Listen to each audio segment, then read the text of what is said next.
मेरे प्यारे दोस्तों, आइए आपके वाइट बोर्ड पे हमने एक क्वेश्चन लिखा है। और क्योंकि हमने इसके पहले कक्षा में आपसे बात की थी कि डिविजुअलिटी पे जितने भी क्वेश्चन हमारे परीक्षाओं में आ चुके होंगे उनको आज हम लगाएंगे। और हमने बताया था अगर डिविजुअलिटी का केस या रूल आपके दिमाग में है तो उस पर आए हुए क्वेश्चन को आप लोग विदिन 10 सेकेंड के अंदर कर लेंगे। आइए चलिए हम 2 सेकंड का 5 सेकंड का टाइम देते हैं और देखते हैं कितने हमारे विद्यार्थी इसको लगा लेते हैं। जैसा कि क्वेश्चन लिखा गया है कि यदि संख्या 5, 4, 3, 2 स्टार एंड 7 एक 6 अंकीय संख्या है जो कि 9 से पूरी डिविजुअल है, विभाजित है, तो स्टार का मान क्या होगा। ये क्वेश्चन आपके सामने है। ऑप्शन 1, 2, 6 एंड 9 है। चलिए आपको मिलते हैं 5 सेकेंड। अब देखते हैं कि हम लोग कितना लगा लेते हैं। चलिए मेरे प्यारे बच्चों, आप लोगों ने बताया कि 6 है तो 6 is right answer. Good, 6 is right answer. But आइए देखते हैं कि 6 इज राइट आंसर कैसे है। मेरे प्यारे दोस्तों, 1 सेकंड में लगाने की कोशिश कीजिए। जैसे ये लिखा गया है, इस पर 2 चीज़ें आपको ध्यान देना है। ये लिखा गया है it is the 6 digit number, मतलब पक्का है 1, 2, 3, 4, 5, 6, यानी स्टार के स्थान में पक्का कोई डिजिट ही आएगी क्योंकि इसने बोल दिया कि ये पूरा 6 डिजिट नंबर है। और दूसरी बात समझने की थी कि इट इज़ डिविजुअल बाय 9, 9 से पूरी विभाजित है। अच्छा, 9 से जब पूरी विभाजित है तो 9 का रूल हम लोगों ने क्या देखा था कि कोई संख्या 9 से पूरी तब कटती थी जब उनके अंकों का योग 9 से कट जाता था। इसका मतलब मेरे प्यारे बच्चों, अगर 4, 5, 3, 2 स्टार 7 को ऐड किया जाए, इनके अंकों का योग देखा जाए, सम ऑफ देयर डिजिट, अंकों का योग देखा जाए तो अंकों का योग कितना हो जाएगा। 5 + 4 + 3 + 2 प्लस स्टार + 7। अगर देखा जाए तो 9, 5, 4, 9, उसके बाद में 9, 3 आपका हो गया 12, 12, 2 कितना हो गया 14, उसके बाद में 14 और 7 कितना हो गया दोस्तों। अगर देखा जाए तो 14, 7 हो गया आपका 21। 21 में स्टार को ऐड करना है। अब 21 में नियरेस्ट वैल्यू क्या जोड़ी जाए कि वो 9 का डिविजुअल बन जाए। तो पक्का है 21 में अगर 6 जोड़ दिया जाए, अगर यहाँ 6 जोड़ दिया जाए तो 21 और 6 कितना हो जाएगा 27। वो पक्का है 27 जो होगा 9 से पूरी विभाजित हो जाएगा। इसका मतलब जिन बच्चों ने बताया था 6 पक्का है राइट आंसर। मुझे उम्मीद है कि अब आप लोग लगा लेंगे। चलिए अगला क्वेश्चन देखते हैं।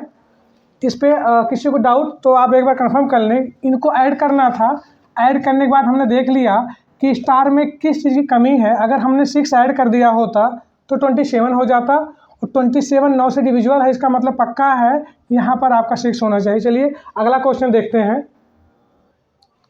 तो क्वेश्चन आप लोगों ने समझ लिया राइट। इसमें लिखा था सेम उसी टाइप का है, 1, 2, 3, 4, 5। ये 5 अंकीय संख्या है जो कि 3 से पूरी विभाजित है। तो स्टार के स्थान पर क्या होगा। मेरे प्यारे बच्चों, स्टार के स्थान पर आप यहाँ पे स्टार भी बना के क्वेश्चन में देख सकते हैं या क्वेश्चन में दिया जाता है। स्टार के स्थान पर A, B, C कोई अलजेब्रिक वैल्यू दे दे, कोई अननोन वैल्यू दे दे, कोई कांस्टेंट टर्म दे दे, ABC के रूप में कुछ भी दे दे तो वहाँ से उसका मान पूछा जाता है। और उसमें 2 चीज़ें अहमियत रखती हैं कि कितनी डिजिट की बात की गई है। अगर डिजिट की भी बात ना की जाए तो हमें पूरा ऑप्शन पे ध्यान देना होता है कि ऑप्शन किस रूप में है। अगर ठीक से देखा जाए तो ऑप्शन पक्का डिजिट फॉर्म में है तो इसका मतलब अपने आप में एज्यूम कर लिया जाता है। बट यहाँ पर स्पष्ट कर दिया इसने कि it is the 5 digit number, then what is the value of star if the given number is divisible by 3। सीधा फंडा है कि 5 अंक की संख्या थी जो कि 3 से पूरी कट जाती थी, तो स्टार के स्थान पे क्या होगा।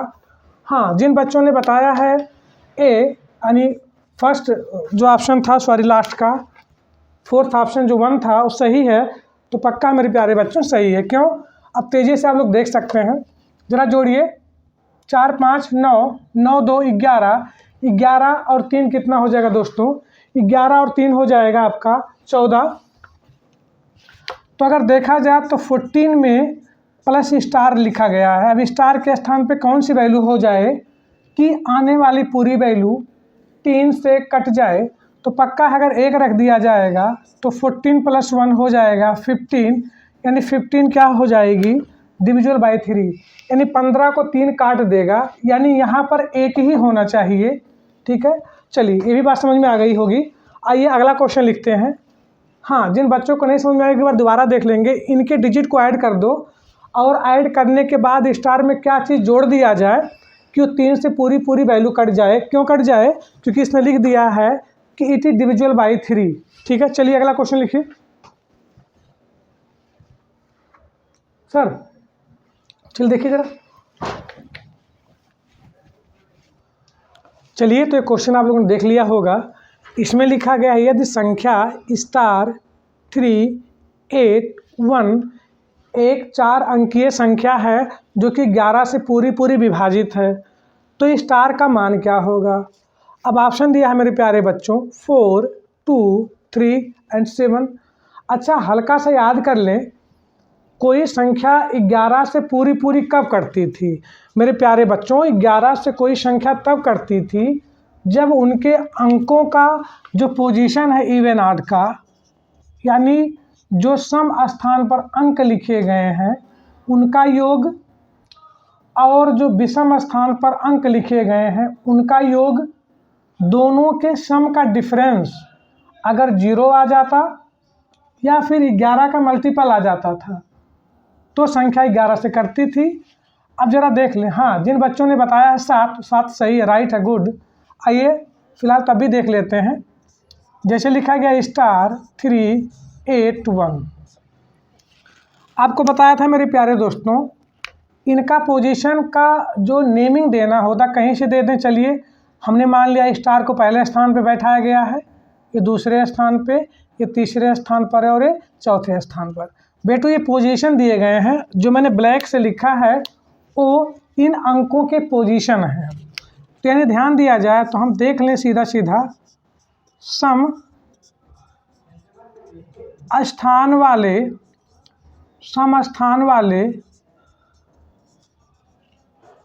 अंकों का योग, सम स्थान वाले अंकों का योग का मतलब होता है एडिशन से। तो सम स्थान पर कौन बैठा है मेरे प्यारे बच्चों? 3 है और 1 है, तो यानी 3 + 1 कितना हो गया प्यारे बच्चों? 4। अच्छा, ऐसे ही विषम स्थान वाले अंकों का योग, तो विषम स्थान पर कौन बैठा है? जिसके नीचे मैंने पॉइंट नहीं लगाया है वही बैठा है, अर्थात स्टार बैठा है एज वेल एज 8 बैठा है। तो इनको अगर देखा जाए दोस्तों तो पक्का है जो सम स्थान पर अंक थे उनका योगफल 4 आया है। अब यहाँ पर स्टार प्लस 8 है, इसका मतलब इसकी वैल्यू जो होगी 4 से पक्का कुछ ज़्यादा होगी, क्योंकि 8 में कुछ भी ऐड किया जाएगा तो 4 से ज़्यादा आएगा। आइए बाई ऑप्शन इसको रखना और चेक करना सीखते हैं।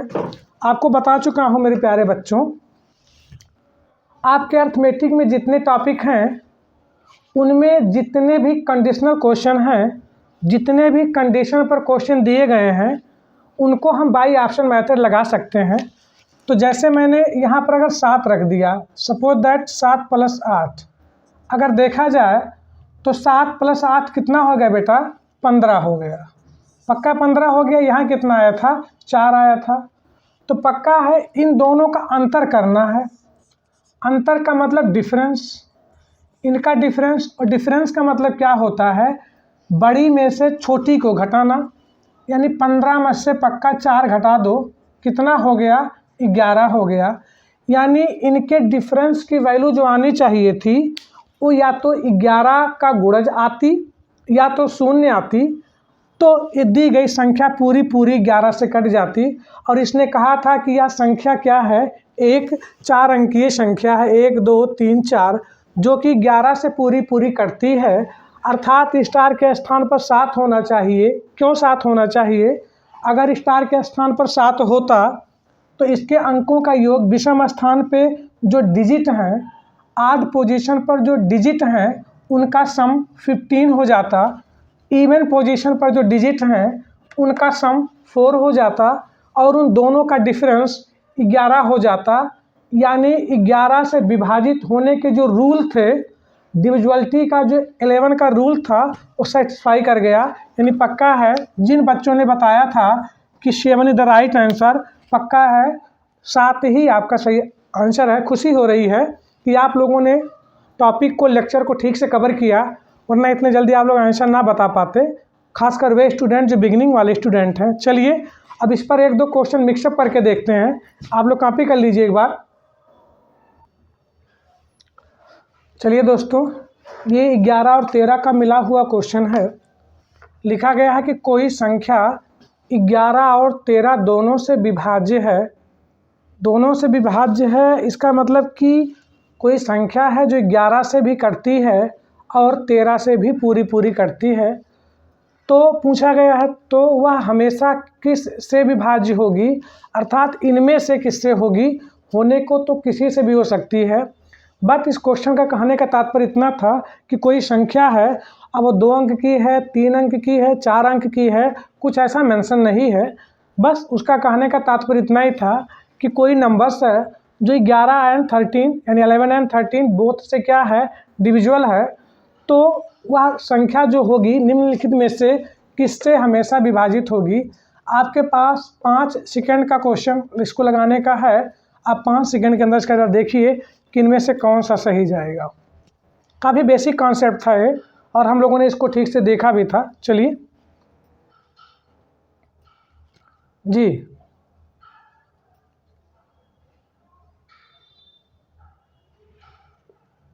वेरी गुड, सही आंसर है आप लोगों का। पक्का ही 11 गुणे 13 से होगी। अच्छा, कैसे होगी, हल्का सा वे बच्चे जो हमारे क्लास को अटेंड नहीं कर पाए थे, वो चाहे जो हमें ऑनलाइन देख रहे होंगे उनकी बात हो या जो बच्चे ऑफलाइन देख रहे हैं उनकी बात हो, तो हमने बताया था बेटा कि कोई भी संख्या हो, अगर अलग अलग लोगों को काट रही है या अलग अलग संख्या से डिवाइड हो रही है, डिविजुअल हो रही है, तो पक्का उनके प्रोडक्ट से वो ज़रूर कटेगी। जैसे कि जैसे अगर मैंने ले लिया, हाँ देखो, प्लस से कटने का ना कटने का कोई कंफर्म कॉन्सेप्ट नहीं है, तो इससे भी नहीं हो सकती है। 13 माइनस 11 से भी वही सेम रूल होगा। और ये जो है ये तो पता नहीं होगी कि नहीं होगी, ये कोई नंबर फिक्स करके दे दिया, तो इसीलिए इसके चांसेस कम हो गए। हाँ, इन दोनों के चांसेस कुछ ज़्यादा दिखते हैं, लेकिन इसके तो कुछ नहीं कहा जा सकता। जैसे सपोज दैट मैंने मान लिया कि मेरे पास 15 एक संख्या है। ये संख्या किससे कट रही दोस्तों, 3 से भी कट जा रही है, ये संख्या 5 से भी कट जा रही है। मैं समझाने की कोशिश कर रहा हूँ।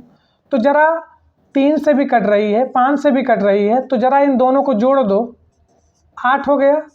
तो क्या 15 8 से कटेगी, कुछ नहीं कहा जा सकता, हो सकता है आने वाला काट भी दे। अच्छा, इसीलिए एडिशन की वैल्यू जो थी वो गलत हो गई। अच्छा, 5 में से 3 घटा दो ज़रा, तो पक्का 2 हो जाएगा, नहीं काट रहा है। लेकिन 3 गुणे ज़रा 5 किया जाए तो पक्का 15 तो आ ही जा रहा है।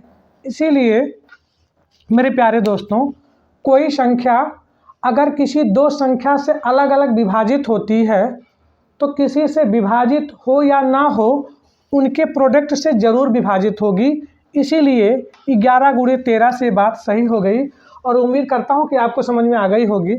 चलिए, जिन बच्चों का लग गया है अच्छी बात है, हो गया।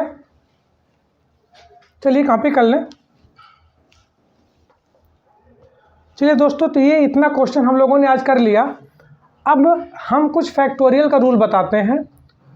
इस पे तो बहुत से क्वेश्चन हैं, हम आपको PDF फॉर्म में दे भी देंगे, लेकिन अगला सा रूल थोड़ा सा हम देख लेते हैं कि इनके प्रोडक्ट की वैल्यू क्या कॉन्सेप्ट बनाती हैं, उस पर थोड़ा चर्चा कर लें।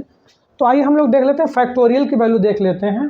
फैक्टोरियल को समझ लें, उसके बाद में हम लोग कुछ सीखेंगे, क्योंकि दोस्तों ये भी सेम टू सेम डिविजुअलिटी का ही रूल होता है और डिविजुअलिटी पर भी क्वेश्चन बनते हैं। तो हल्का सा रूल केवल सीख लें, बाकी इस पर कैसे क्वेश्चन होंगे उसको भी हम लोग ठीक से देख लेंगे। देखो मेरे प्यारे बच्चों, इंग्लिश में होता है फैक्टोरियल, हिंदी होती है, इसको लिखेंगे कॉन्सेप्ट में, समझें ज़रा। हिंदी होती है क्रम गुणित। क्रम गुणित का मतलब होता है क्रम से गुणा, इसी को बोलते हैं फैक्टोरियल। और फैक्टोरियल का जो सिंबल है इस तरीके से लिखते हैं या फिर इस तरीके से लिखते हैं। अब देखो ज़रा, जैसे मैंने लिख दिया फैक्टोरियल 3, तो क्योंकि आपने देखा कि फैक्टोरियल का मतलब होता है क्रम गुणित क्रम से गुणा, तो 3 है 3 गुणे 2 गुणे 1, 0 तक नहीं जाएंगे दोस्त, तो यानी 3 दूनी 6, 6 करने में 6, फैक्टोरियल 3 की वैल्यू जो हो गई 6।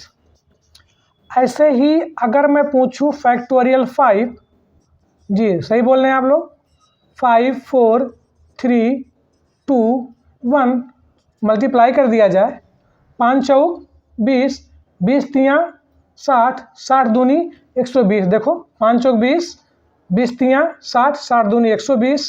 पक्का है फैक्टोरियल 6 की वैल्यू आपकी, सॉरी फैक्टोरियल 5 की वैल्यू हो गई 120।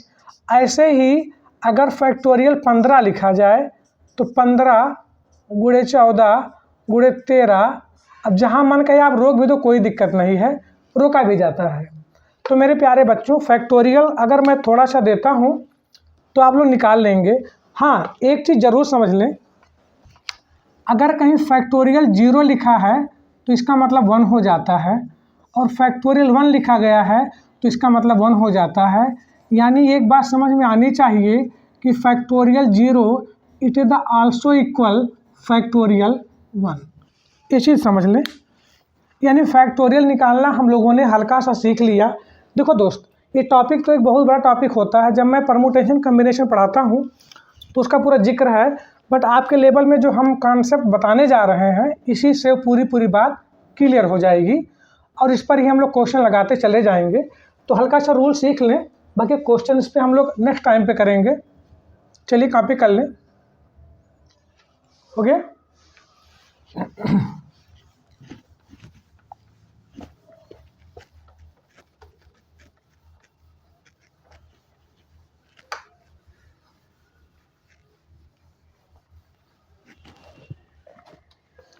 देखो दोस्त, चला रूल में देख लीजिए कॉन्सेप्ट में। अगर दोस्त हम कोई दो संख्या लेते हैं जो कि लगातार, जैसे मैंने 3 ले लिया 4 ले लिया, ये दो लगातार संख्याएं हैं और इनका आपस में प्रोडक्ट कर दिया, 3 गुणे 4 12 हो गया। तो रूल एक आता है, अगर कोई दो लगातार संख्याएं ले ली जाएं, सुनना ध्यान से, अगर कोई दो लगातार संख्याएं ले ली जाएं, उन दोनों का आपस में प्रोडक्ट कर दिया जाए, तो उसकी वैल्यू, उसका मान किसी से विभाजित हो या ना हो, पक्का है it is divisible by factorial 2। Factorial 2 की वैल्यू कितनी होगी बताने की अब ज़रूरत नहीं है, 2। इसका मतलब अगर कोई दो लगातार संख्या ली जाए, उनका प्रोडक्ट किया जाए, तो उनके प्रोडक्ट की वैल्यू किसी से कटे या ना कटे, फैक्टोरियल 2 से ज़रूर कटेगी। ऐसे हम लोग सपोज दैट 2 3 4 ले लेते हैं, ये पक्का 3 लगातार प्राकृतिक संख्याएं हैं, इनका आपस में मल्टीप्लाई कर दिया जाए, 3 दूनी 6, 6 चौक 24, ये किसी से कटे या ना कटे दोस्त, डिविजिबल बाई फैक्टोरियल 3। फैक्टोरियल 3 की वैल्यू कितनी होगी हम लोगों ने देख लिया, पक्का है 24 को 6 काट देगा। एक रूल बन गया मेरे प्यारे बच्चों, अगर n लगातार प्राकृतिक संख्याएं लिखी जाएं और उनका आपस में प्रोडक्ट किया जाए, तो उनके प्रोडक्ट की वैल्यू किसी से कटे या ना कटे, फैक्टोरियल n से ज़रूर कटेगी। अर्थात अगर मैं कोई 10 लगातार प्राकृतिक संख्या ले लूँ, कहीं से ले लूँ, स्टार्टिंग से, मिड से, कहीं से, कोई फ़र्क नहीं पड़ता, उनका आपस में प्रोडक्ट कर दूँ, तो उनके प्रोडक्ट की जो वैल्यू है किसी से कटे या ना कटे, फैक्टोरियल 10 की वैल्यू से ज़रूर कटेगी। तो आज हम लोग इतना देखेंगे, कल इस पर जितने क्वेश्चन बने हुए हैं हम पूरा लगाएंगे। तब तक के लिए टाटा बाय बाय।